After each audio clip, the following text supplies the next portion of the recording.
Martın 3-də Azərbaycanın sədrliyi ilə Güyan Parlament Assambleyasının onlayn iclası keçirilib və toplantıda quruma üzv ölkələrin parlament nümayəndələri iştirak ediblər.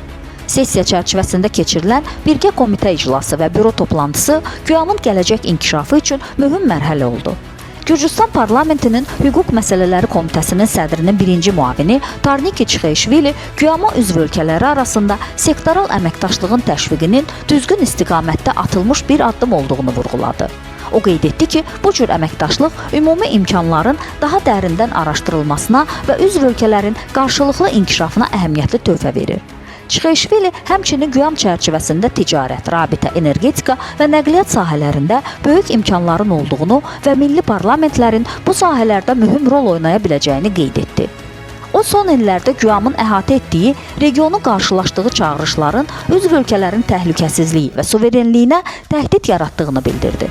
Bu təhdidlərlə mübarizə aparmaq və regionda sülhün qorunması üçün Gürcüstanın prioritetlərini nümayiş etdirdi.